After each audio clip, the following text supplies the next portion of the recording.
They have a dictionary. There was a bunch of aerobatic tricks. I guarantee you most of those are fake. I've been in the Air Force for 25 years, and I guarantee you most of those are real, because I've seen them done. I guarantee you this one's fake. No, because I know the pilot who did that. They have at half price now that you can pick up a dictionary of all the texting abbreviations. Yeah. And the minute I saw that, the first thing I thought was, all the grandparents are going to be buying this for the parents. Yes.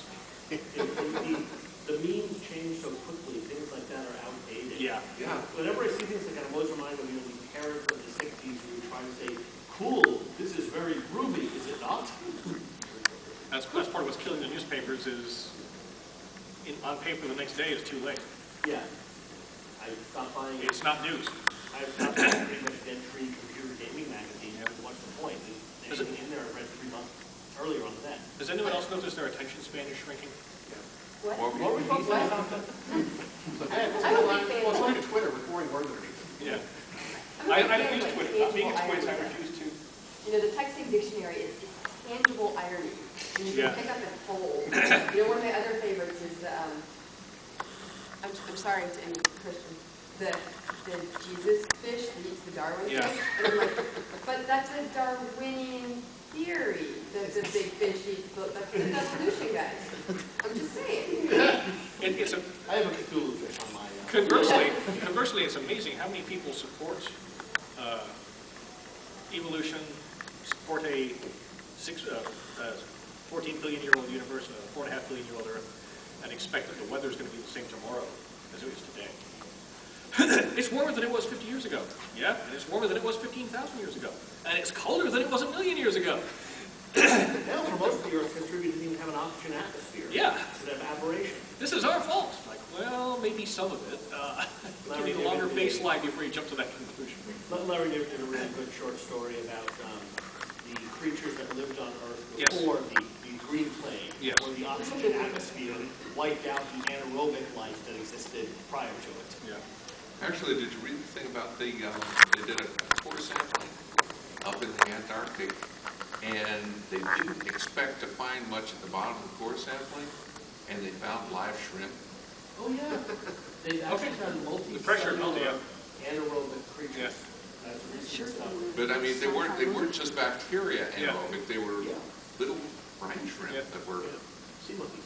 Yeah, basically. I'm huge on the Viking era, and there's Viking ports that are now 500 yards inland because the Earth is still rebounding from that glacier going away.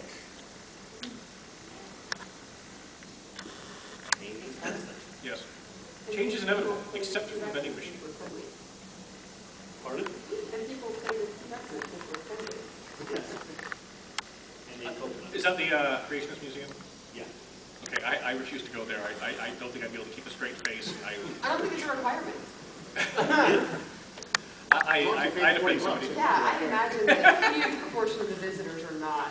Scalzi got in a bet with his fans that if they paid his way, he'd go and do a report. And he had like $1,000 in donations in 24 hours. I'm curious if they have like a kill on site though. You know, like there's a list of the ticket booths to the Creationist Museum. They wouldn't let me in. You can't come in, you can't come in. Ooh, sorry.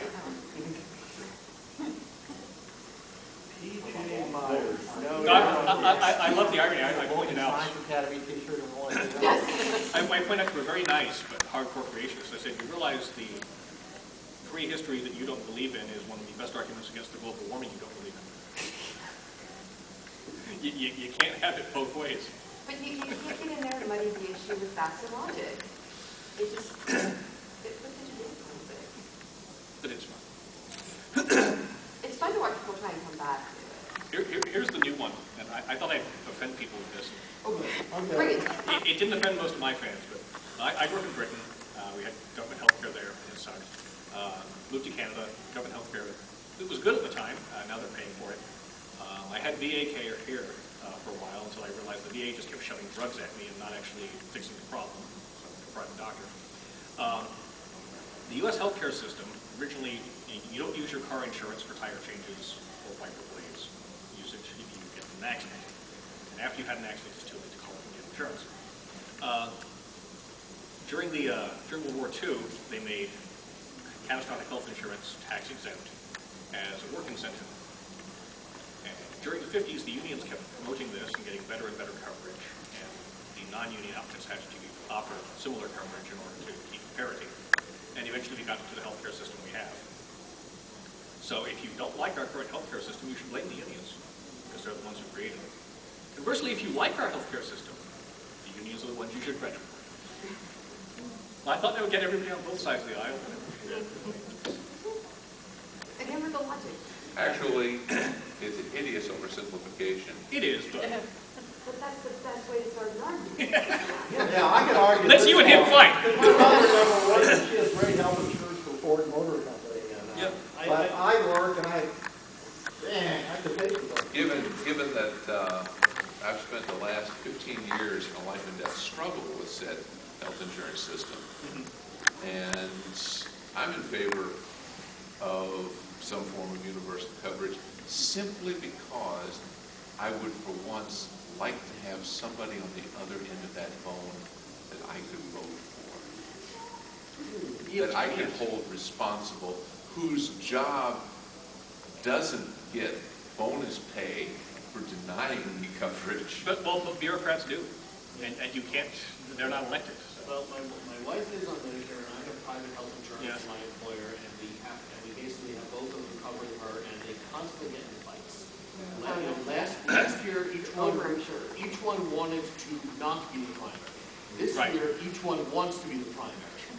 And they're very confused as to who's doing it. Every single month, we have to call up 3 different companies and argue with them all to get the stuff they approved the month before, which hasn't changed. Yeah. No, I went to the VA and they just, here, take this, you feel better? Yeah, okay, that's good. Here's as many refills as you want.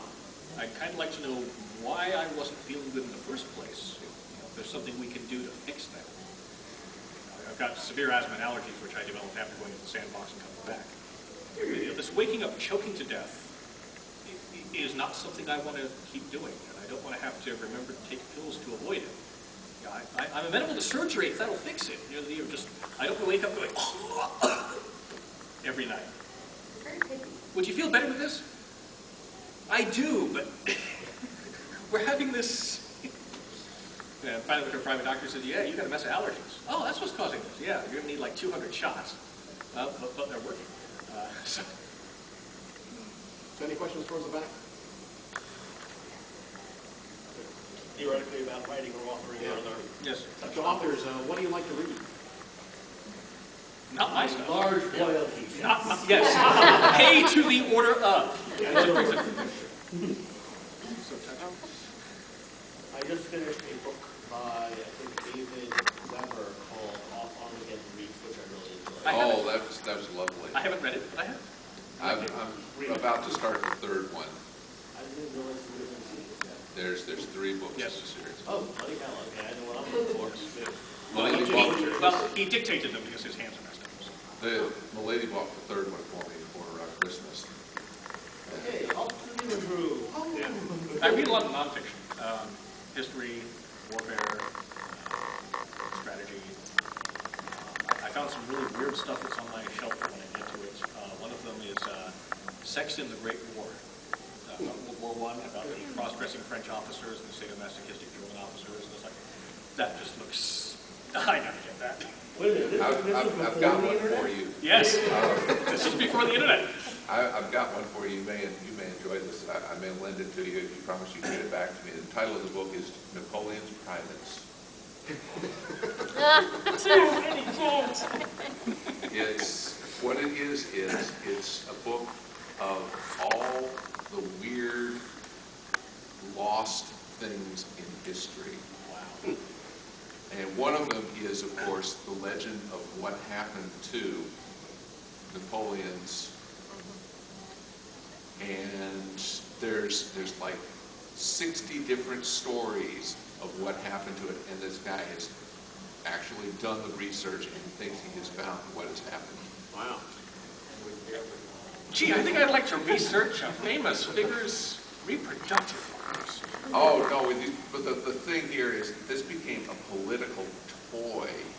I mean, owning this became one of those those things, it was just kind of, it was like a political marker. It moved from here to there, and parties were declaring, you know, we have these, and you are such and such because we have, you know, and it just became this just weird talisman of political power to own these.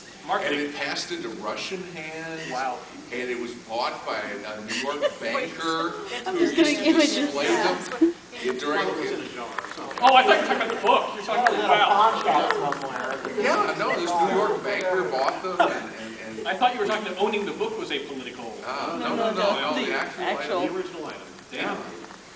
And there's all sorts. They've got the thing about eBay. Albert Einstein's Oh, you can't sell brain. body parts on eBay.